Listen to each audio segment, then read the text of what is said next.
Russia Ukraine যুদ্ধের শুরু থেকে পশ্চিমা মিত্রদের কাছে যুক্তরাষ্ট্রের তৈরি F-16 ফাইটার জেট এর জন্য ধর্ণা দিয়ে আসছিল ইউক্রেনের প্রেসিডেন্ট ভলোদিমির জেলেনস্কি। আর অবশেষে কিয়েভের মুকুটে যুক্ত হলো কাঙ্ক্ষিত সেই রত্ন। কেননা তাদের সমর শক্তিতে যুক্ত হয়েছে যুক্তরাষ্ট্রের অস্ত্র নির্মাতা প্রতিষ্ঠান লকহিড মার্টিনের তৈরি F-16 ফাইটার জেট, যা নিশ্চিত করেছে সংবাদ মাধ্যম ব্লুমবার্গ।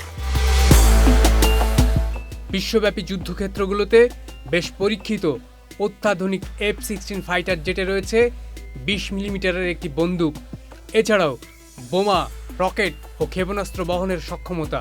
তাই বিশ্বব্যাপী রয়েছে এর ব্যাপক চাহিদা।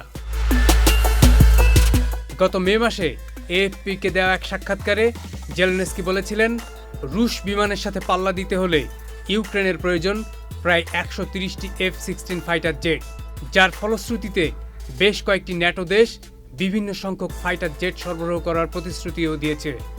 তাদের মধ্যে ডেনমার্ক 19টি, নেদারল্যান্ডস 24টি, নরওয়ে 6টি।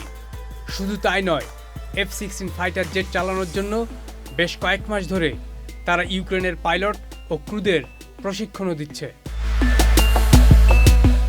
আর ইউক্রেন প্রথম F-16 ফাইটার জেট চালান পাওয়ায় প্রতিক্রিয়ায় রাশিয়ার মুখপাত্র দিমিত্রি পেসকভ জানিয়েছেন, এসব বিমান সরবরাহ যুদ্ধে উল্লেখযোগ্য প্রভাব ফেলবে না, কারণ কিয়েভের F-16 ফাইটার জেটগুলোকে একে একে গুলি করে ভূপাতিত করবে তারা।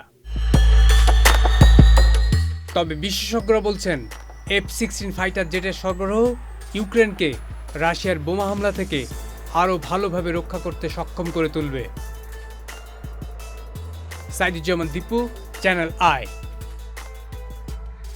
এখন জন্ম সনদ দিয়ে খোলো বিকাশ স্টুডেন্ট অ্যাকাউন্ট। নিজের বিকাশ নিজে কর।